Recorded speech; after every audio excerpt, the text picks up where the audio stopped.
KLA untuk memantau kesiapsiagaan kita di dalam pintu masuk negara kita, untuk pastikan bahawa mereka kes-kes yang mempunyai risiko Ebola dikenal pasti secara awal.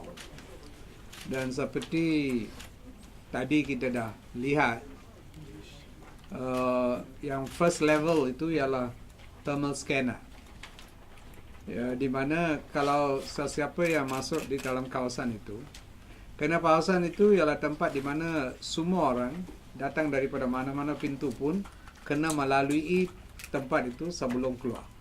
So di situ thermal scanner kita akan scan tiap-tiap satu orang yang keluar daripada situ. Kalau dan mereka punya body temperature itu lebih daripada 37.5, akan dikesan melalui perubahan warna di dalam scanner. Tadi yang nampak itu is orange red itu. Kalau ada demam, saya diberitahu it's green. Tadi kita tak nampak siapa pun yang ada demam. Oleh itu tak ada dapat peluang untuk lihat green. Wartawan pun semua sihat ini hari. So tak boleh. Tetapi itu yang perubahan. Kalau dikesan perubahan itu, lepas pegawai akan minta orang yang dikesan itu pergi ke quarantine, bilik quarantine tadi, di mana mereka akan diperiksa semula dan soalan akan ditanya kepada mereka. That is the first line. So itu akan detect siapa yang ada demam. Because Ebola pun one of the symptoms, important symptoms is fever. Yang barisan yang kedua ialah di peringkat immigration, di mana semua mereka yang datang daripada luar negara kena pergi ke counter immigration. Di counter immigration, daripada masa dahulu kita ada satu sistem untuk mereka yang datang daripada 42 negara yang telah negara suspek untuk penyakit yellow fever itu. Kita dah buat saringan secara berterusan. Dan negara-negara Ebola baru-baru ini, iaitu Liberia, Sierra Leone, Congo, Guinea dan sebagainya, dan termasuk dua negara yang sudah lepas daripada senarai, iaitu Nigeria dan Senegal, semuanya termasuk di dalam 42 negara. So, lalu bila mereka pergi ke immigration counter, di situ pegawai immigration akan lihat kepada sejarah perjalanan mereka atau their travel history. Dan di dalam 21 hari yang dahulu, mereka telah pergi ke salah satu daripada negara yang tersebut. Orang itu akan dirujuk kepada quarantine center. Akan dirujuk di quarantine center. Dan di quarantine center, tadi nampak beberapa orang yang duduk di situ. Mereka semua datang baru melalui Qatar Airlines daripada Nigeria. Kerana Nigeria salah satu daripada negara.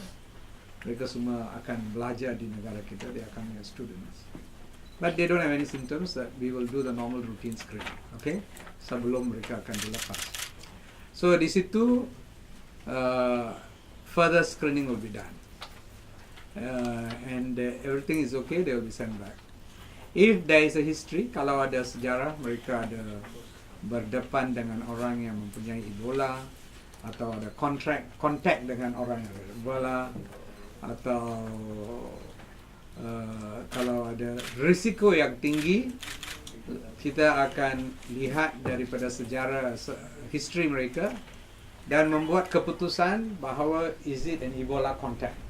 Kalau kita dah pastikan ialah Ebola contact, then we will quarantine this person for 21 days di dalam satu tempat yang kita akan sediakan untuk quarantine. Kalau tak ada, dia cuma datang daripada negara itu, tak pernah ada kontak dengan orang Ebola dan apa-apanya, kita cuma akan memberi nasihat kepada mereka dan dan kasih mereka health card. Mereka balik, kalau ada apa-apa simptom, mereka akan diminta rujuk kepada mana-mana kemudahan kesihatan.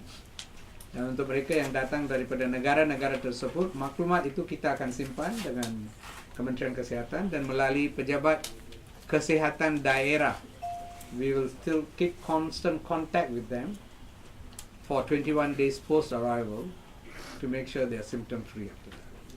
So banyak yang kita dah buat daripada segi kawalan. Kawalan ini bukan saja di sini, tetapi tiap-tiap international airport di dalam negara kita. All the international airports di mana ada direct flight. Termasuk kita akan sedang mengkukuhkan lagi di pintu masuk lain macam di sempadan Thailand, Padang Besar, Rantau Panjang, Bukit Kayu Hitam, dan di CIQ di Singapore, Johor Causeway.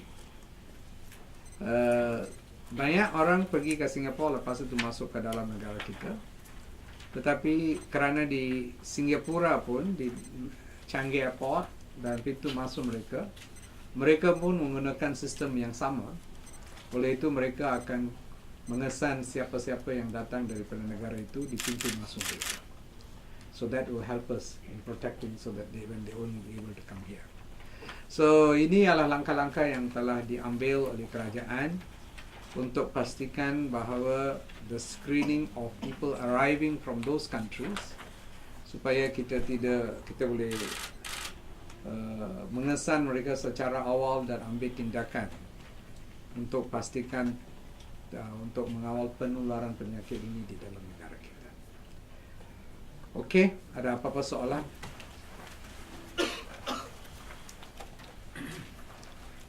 Datuk, dia quarantine tu di mana tu? Di airport ke di mana?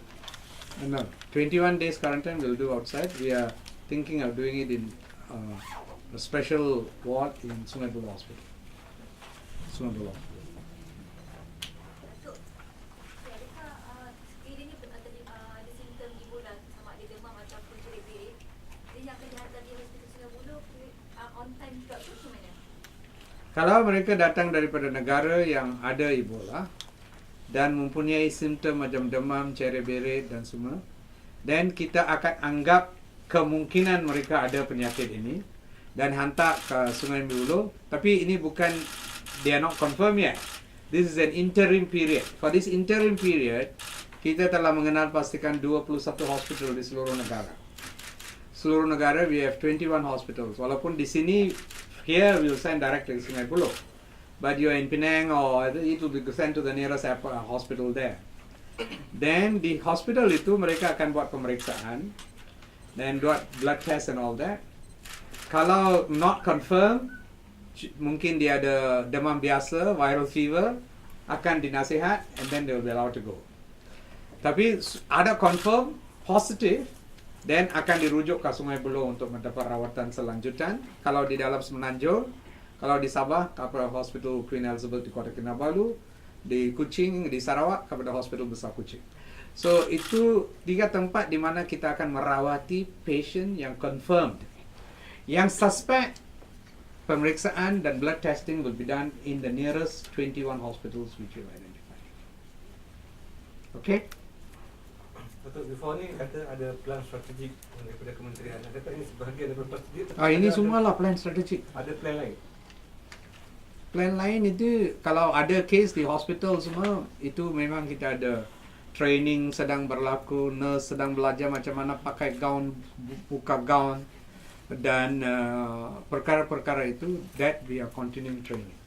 Tapi daripada kawalan di pintu masuk, this is all the things which we are doing. Datuk, the issue with the members of public is apparently there is lack of seriousness about the checking at the.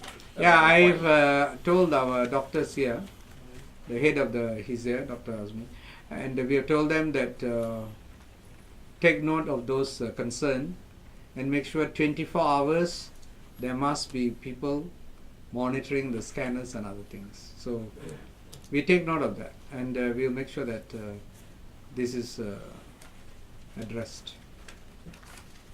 Okay. Is there any attention given to those in the front line, like immigration officers or even those doctors in the front line? So anything? On a normal basis,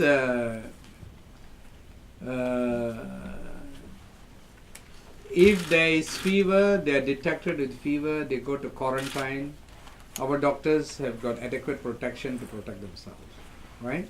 They are fully gowned.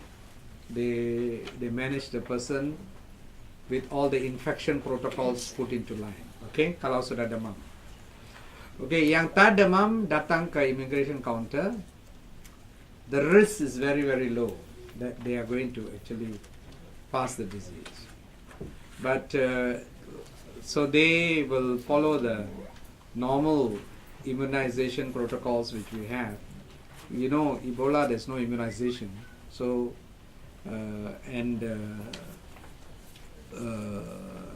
so there's no additional thing at that point in time. But that's why this thermal scan screening to detect the fever is important, because at that point they will automatically be sent to quarantine.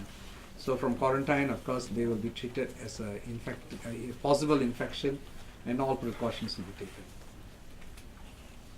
No one can escape the thermal imaging The, screen. the range is quite wide, so anybody walking along the line will be detected. Untuk Sri, soalan lain Untuk Sri. Tak ada. Sini KLA yang di your pass diberikan untuk Ebola saja, bukan untuk berkaitan dengan immigration. Kelulusan khusus. Boleh. Tak boleh. Okay, thank you. Untuk Sri, lain tu dibuat juga ke? Hmm? Lain tu dibuat juga ke? Apa itu? KLI itu. Ya. Semua international airport. KLA itu, Pulau Pinang, Kota Kinabalu, Kuching, Johor Bahru, Langkawi, all international airports. All international airports.